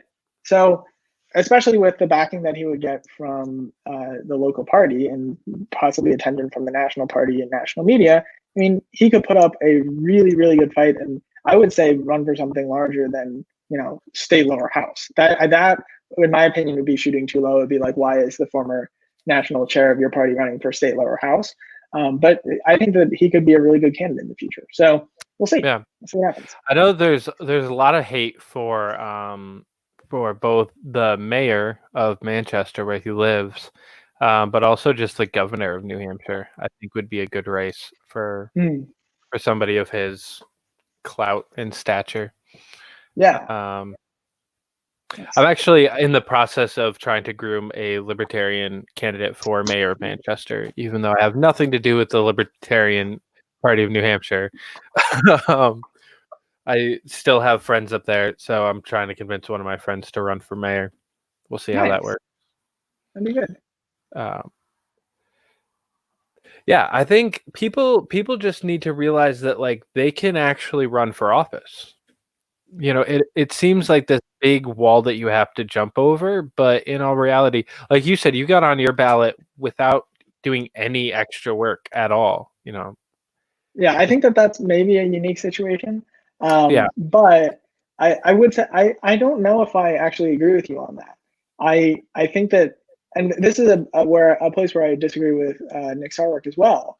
I mean, a lot of his push has been that we want to have I don't remember what it was, 2,000 candidates on the ballot, something, a lot of candidates on the ballot across the nation. I don't think that that's necessarily productive for the party. I want to have 100 serious candidates on the ballot, or 200, or whatever it is, 100 in the Northeast. I don't think that 100 in the Northeast is practical at this point in terms of serious candidates, but I think we could have 100 serious candidates nationwide. That's possible, as long as they're targeting the right races. So I don't necessarily want everyone to say, I want to run for office. I want some folks that really do have the time, resources, and energy to put towards running seriously for office to say, I'm going to sacrifice my life for a year and a half, and I'm going to make a run for office. And for everyone else to say, wait, I don't have to sit at my house and watch this person run. I can go help them. Right. I can volunteer for them. And realizing that volunteering for a campaign isn't just phone banking or canvassing, which most people loathe. I love it, but that's why I'm a field director. It's not just those things. They need social media help. They need communications help. They need help contacting local media. There are so many things that campaigns need help with. And most people just get stuck at, I don't want to do field work. Well, great. There are so many other things you can do. So right. I'd rather people make that leap than just going straight to, oh, I want to run for office. Yeah, I mean, there's definitely an important aspect of kind of grooming candidates and making sure that they have the time and the money and the energy to put into running that kind of a serious campaign. But I think I agree with you and would kind of shift my original point to those people that can run serious campaigns, the like Michael Madrid types. Like, I really do think that his campaign is going to be success. I think he's got the energy, he's got the mindset. It's going to be a good campaign. And I know plenty of people that could put in that level of work that, especially like 2 or 3 years ago, would have never thought running for office was even a thing that just us average people could do. And I think that's something that we can still spread that message well, not like flooding the ballots with a bunch of bullshit candidates. Yeah. No, actually, I 100% agree with you there. And I would also add that as an amendment to my previous comment, that there are races in New York in particular. I don't think that we should target the state legislature level, and except for with really serious candidates, because in New York, the state assembly even, it's very competitive, and in most places, and it would be very difficult to win without targeting the correct district. But there are town races, there are county races, county board, county executive, depending on how your county is structured, and how your town is structured, where you could win at that level. So if you're sitting here and you say, this isn't really a thing in New York City, so it wasn't something that I had the opportunity to do, because we don't have town boards or that sort of thing. But if I had the opportunity, I would rather put myself on the ballot for like town supervisor, town board, if I'm running a paper candidacy, because I might actually get like 30% of the vote if I go out and campaign a little, instead of getting 2% of the vote for state senate. Right. Yeah, I think New York, the way that especially like upstate is structured, definitely lends itself to a lot of those kinds of campaigns that can, you can talk to everyone that will vote for you in that race. No, you can spend 2 or 3 weeks and talk to all 500 people that are gonna see that ballot, and convince half of them. It's not nearly as difficult as some people might think. Definitely.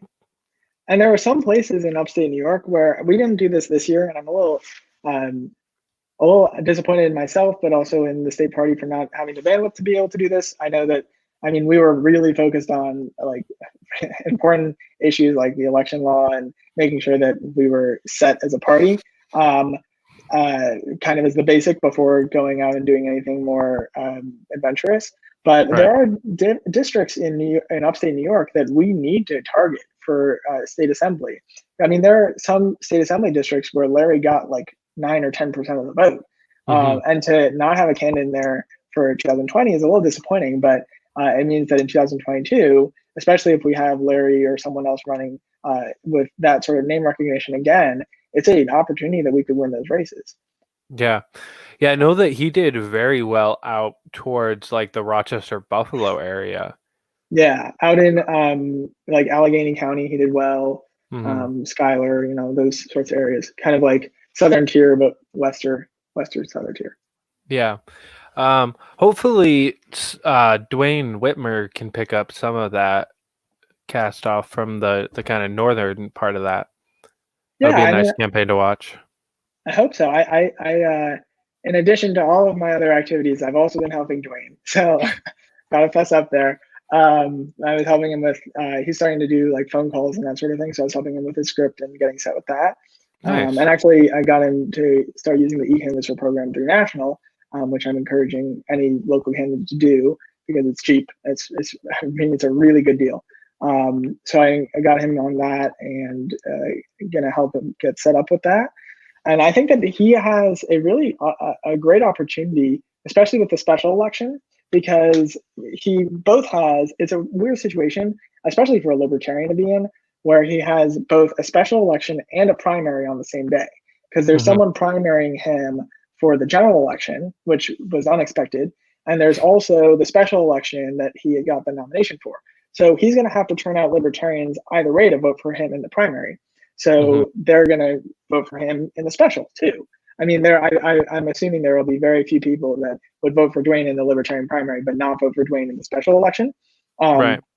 So, and then the people that his opponent turns out for libertarian in the libertarian primary will probably also vote for him as the libertarian special election. They might vote for the Republican, but they'll probably vote for him. And then he has the opportunity to engage other voters as well in the special election. So I think it's a really good opportunity for him to be able to pull in libertarian votes that usually we just don't get in a special election.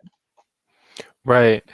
And you have the advantage of everyone that's going to vote in November seeing his name in June. Yeah. You know, just that glance of checking the box, even if they're not voting for him, you know, they're still going to see his name in the special election and say, oh, who is that Dwayne guy? Maybe go look him up and end up voting for him in November, which is a cool setup that he's got the ability to do. Yeah, definitely. I'm excited for that one. Yeah, me too. Now you've mentioned the eCanvasser a couple of times. How exactly does that work, and how can people get involved with that? Yeah, so I think it's just on lp.org/ecanvasser. I want to say that's what the link is, but I'm not 100% sure. But if you're a candidate, a local candidate, you can't be a nationwide candidate. So none of the presidential candidates or vice presidential candidates can participate in this. But state level and below, you sign up through the national party for either $35 a month, or I believe it's $210 for a full year. And I don't remember what the half year rate is, but basically you sign up to be able to get access to eCanvasser's tools for a markedly lower rate than what it usually would be. Usually it would be $100 a month for the lowest tier. So, I mean, it's a really good discount. The national party is subsidizing it. So they're paying $3,500 a month for up to 100 candidates to use this program. So the national party is already going to be paying this amount of money anyway per month. So my hope is to have as many candidates using it as possible, because it helps offset the cost of the national party, but also that's the reason that we have the program, so that candidates can use it. So, I mean, the reason that I make a point of talking about it as much as I can is because right now adoption of the program is pretty low. If you go onto that website, I think it's, I don't know, maybe if you do the math, maybe there are like 20 candidates that are using it right now, maybe even less. So, I mean, there's definitely a long way to go in terms of engagement with it. And eCanvasser does have good tools. Once we get out of the coronavirus situation, there'll be a really good tool to have canvassing. But even before that, they have good analytics tools. They have pretty good tools for phone banking, and then the analytics obviously help with that. And they have a voter file that they have data that you can use. You can also put in your own voter data, and then all of that is amassed by National as well on their own client side, so that National is able to start building a voter database with people that libertarian candidates reach out to, so we can track that over time and enlist them in other libertarian campaigns in the future. So, I mean, it's a really great opportunity. It's how the two major parties run professional campaigns. I mean, this is how you run a field campaign.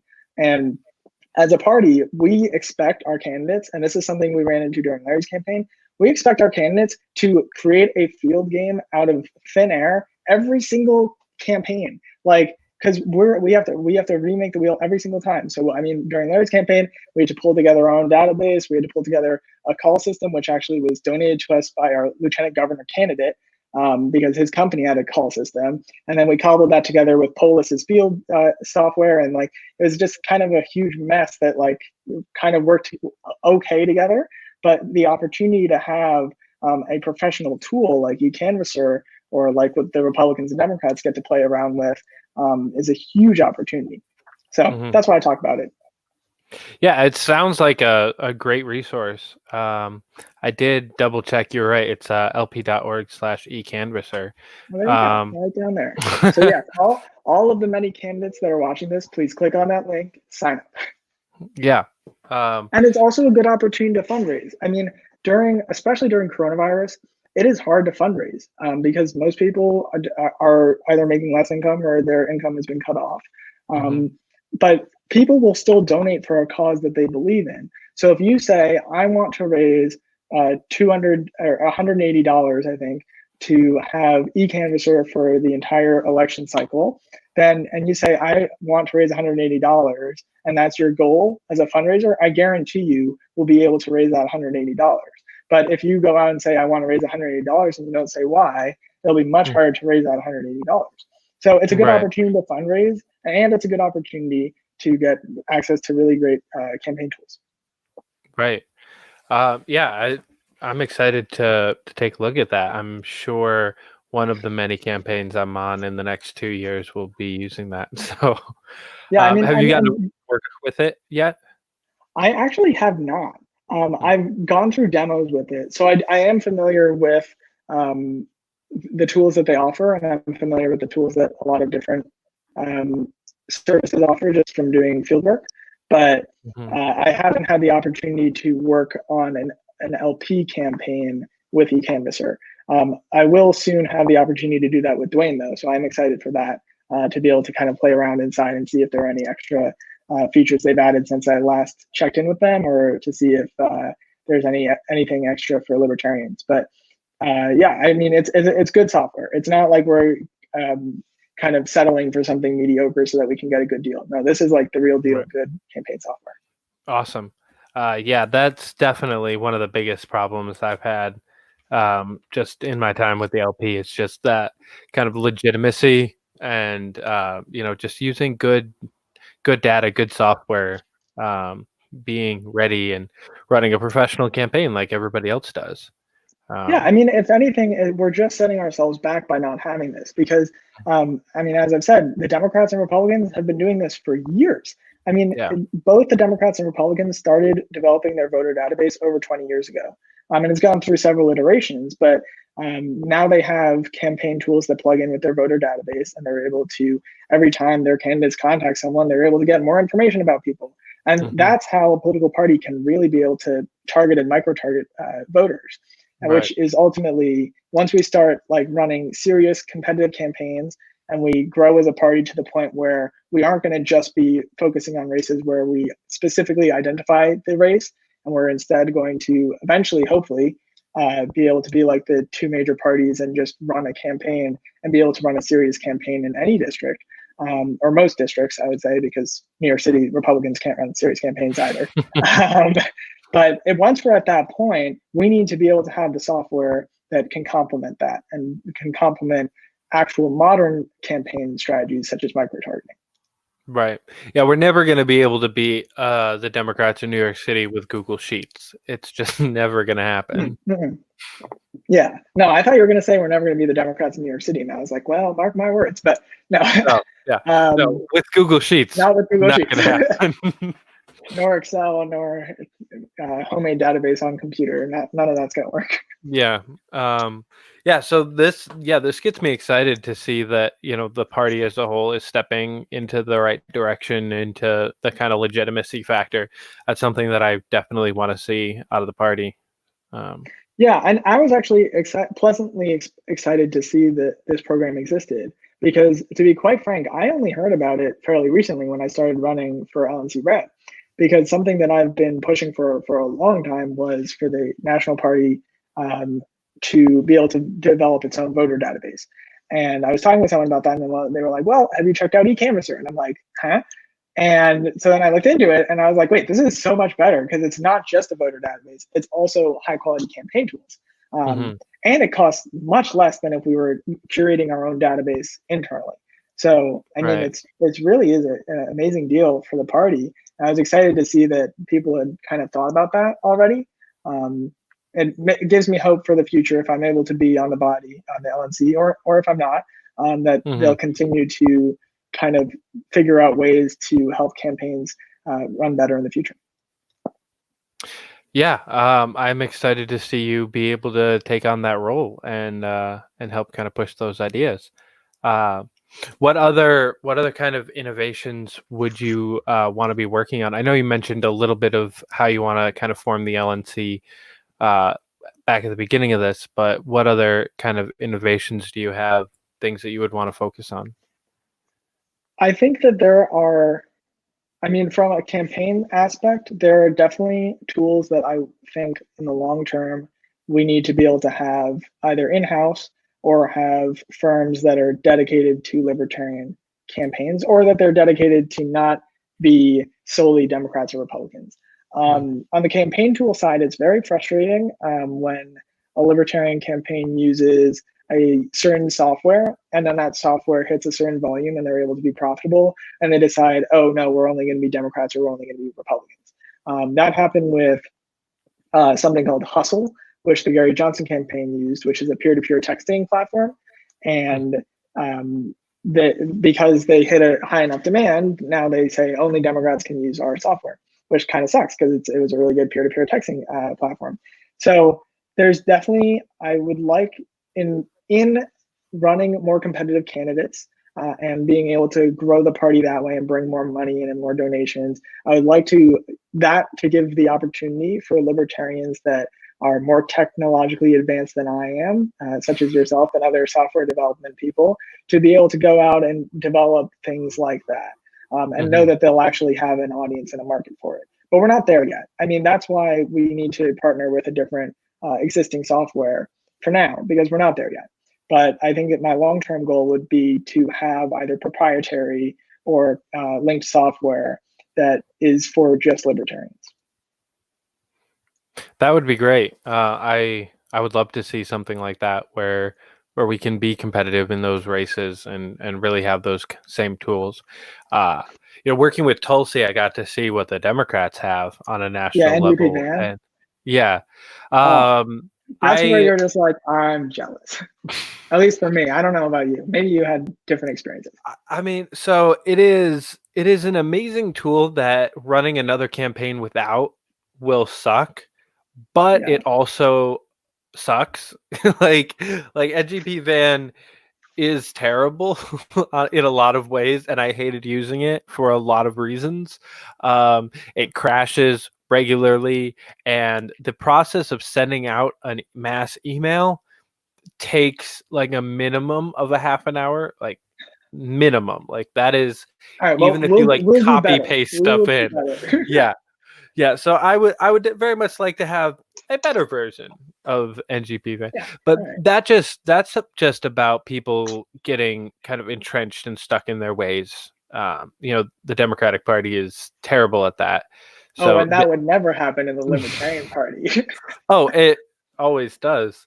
But we'll have the added advantage of it being built in 2023 or something like that instead of 1996, like NGP. That was a completely random guess of a year, for the record. But I know, I mean, beyond like, I don't want to sound like I'm just like I only have one focus and it's just on campaigns and campaign software. But on the other side of things, I talked about communication already, but I think, and this plays into talking about eCanvasser, for example. Right now, the National Party doesn't really do a good enough job at communicating their different programs to people that are interested in the state level. Like, for example, sometimes Libertarian Party staff will do like trainings. Like I was on one with,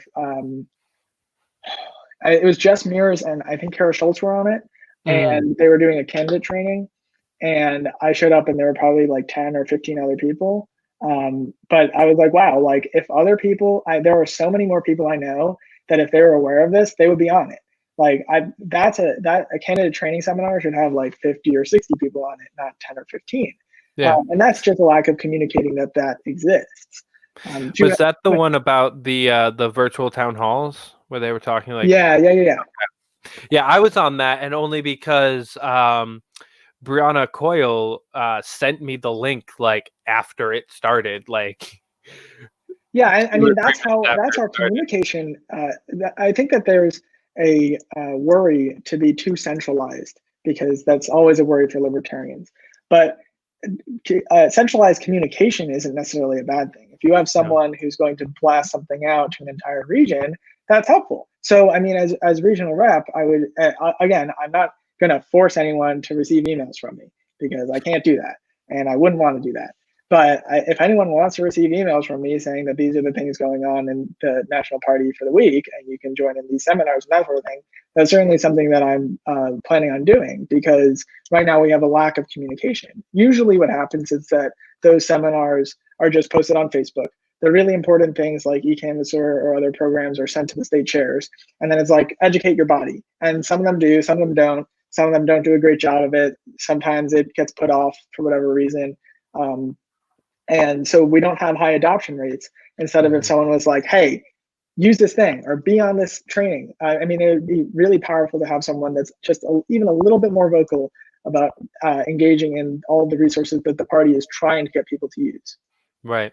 Yeah, because I know that one of the biggest issues I see is that there's a lot of people within the party that are pissed off at the higher ups in the party for not doing these things, when in reality we just don't know about them. Like ECAN is a Exactly. Yeah. great example. Like, I did not know until this conversation that existed. It's Ooh, something got one. Yeah, and it's something that has annoyed me about the Libertarian Party for quite a while, is that we don't have something like this. So my annoyance was just misplaced in a lack of communication, and I know Exactly. that's something 100%.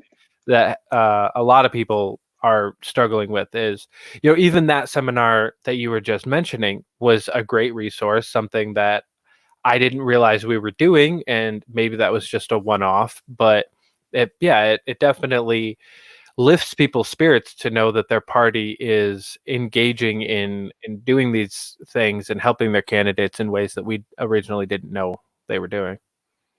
Yeah, no, I 100% agree. I mean, I think that is the immediate concern, is communication.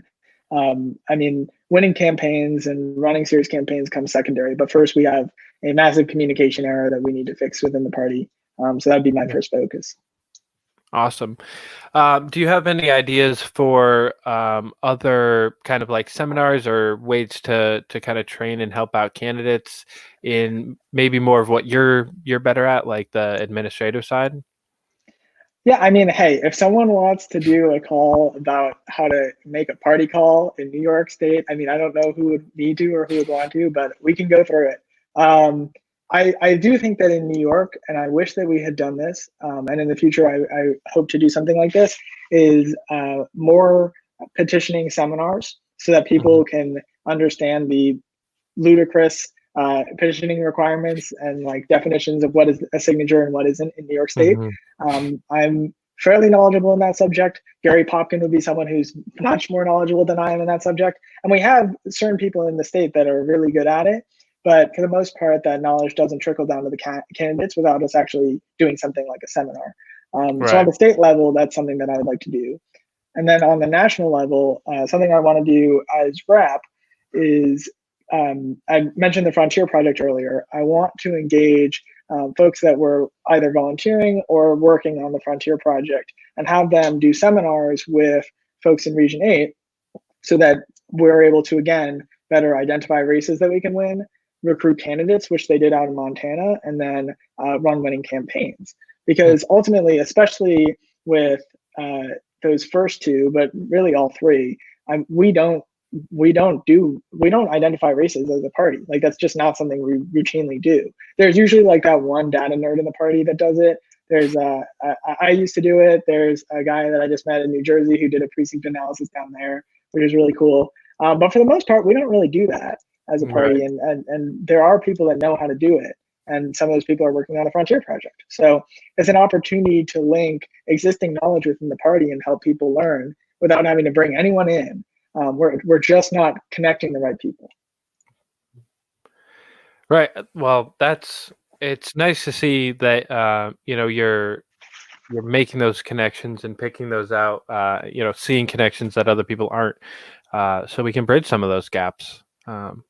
I think. Yeah, I connected the guy in New Jersey with the people I know out doing like research and analysis for the Frontier Project. I was like, yeah, go use your energy over there. So awesome. I'm not actually sure what ended up ever happening from that. I haven't followed up with him yet, but I'm hopeful because I mean, it is hard to be able to do. And I was never really that great at it. This guy was much more qualified than I am. Like, he went in so much more depth than I ever did. And it's rare to find those people in the party. So being able to connect them with the right people that they can make a difference together instead of as individuals is really powerful if we can do it. Yeah. It's super important to make sure that people aren't being wasted. I think that's one of the things that I see a lot within the party. I saw a lot in the Tulsi campaign. and I felt in the Sharp campaign, that was. Yeah, I mean, and that's why we have so much. It's definitely during the Sharp campaign. I think that was something that I failed at. There are definitely things that I look back and I'm like, wow, I could have done that better. Engaging volunteers in the right activities is definitely something that we struggle with in libertarian campaigns, but I think in all campaigns. And if we were able to do that better, that would be amazing for the party.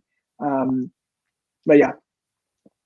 Yeah, unfortunately, I was promoted to deputy volunteer coordinator for the Tulsi campaign approximately 2.5 weeks before she suspended her campaign. Oh. So I was not able to really affect any change. Yeah. But that's definitely, if I could pick my position on the next campaign, actually. Great. I'll write it down. I'll write it down right over here. So you're going to be stuck Okay. on whatever next campaign needs a volunteer director. Okay. I am cool with that at this point. It's been really weird the last couple of weeks not actually having an official campaign that I'm working for. Are you asking? not necessarily. I mean, I'm just saying it's very strange. I know a great candidate in Congressional District 27 named Dwayne Whitmer who's looking for a volunteer director. So interesting. Maybe you should talk to him. Maybe I should. He was actually on the show last week. Had a great conversation with him. Okay, great. But didn't talk about his need for a volunteer coordinator. So maybe I'll make a phone call after this. But it was weird because I worked with Devin and then myself, and then I was already working for Tulsi before election day for me. So it was almost a year straight of working on a campaign of some sort to then just like, yeah, especially before Mosh joined in when I literally had no candidate that I was supporting. Yeah. It was a very weird, like kind of limbo feeling. Are you planning to volunteer for a Mosh? Yeah. Are? I am hoping to. Okay. I sent him an email, or I sent the exploratory committee an email the day he announced saying that I wanted to work for him and volunteer in any way possible. Have not heard anything back yet. So, but fingers crossed. Yeah. I hope so. If they don't engage you, they're fools. So. Well, I appreciate that. So you're going to have to tell me before the vote happens whether they've gone back to you, and maybe that'll be how they earn my vote. I don't know. Okay. It seems like a good philosophy, making sure that you're utilizing all your volunteer opportunities. Then again, no other campaign has reached out to me about volunteering either. So, well, I mean, I work for a certain candidate that would be willing to reach out to you. I was expecting it a little bit from Larry, but I don't. I think he thinks that I'm still like up in New Hampshire because him and I really haven't talked at all since Tulsi suspended her campaign. But well, I'm not going to encourage you to work for my opponent, but you should reach out to him. Yeah, I think I'm going to specifically stay out of that race, especially because, like I said, I am just so undecided on who I'm going to support. I will not. I don't think I'll issue an endorsement or anything like that in general. Gotcha.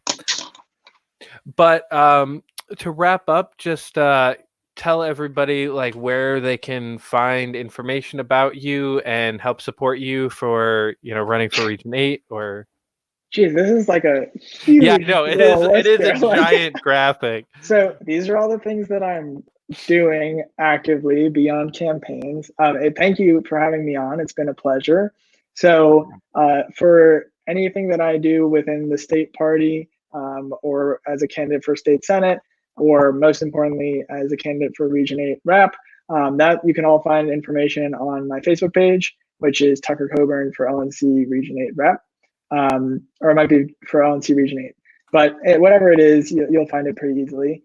And I'm looking to get more active in terms of posting videos and that sort of thing on that. But for the next 2 weeks, it'll be about the LNC race and where I want the party to go beyond what I already talked about here and some of what I talked about earlier.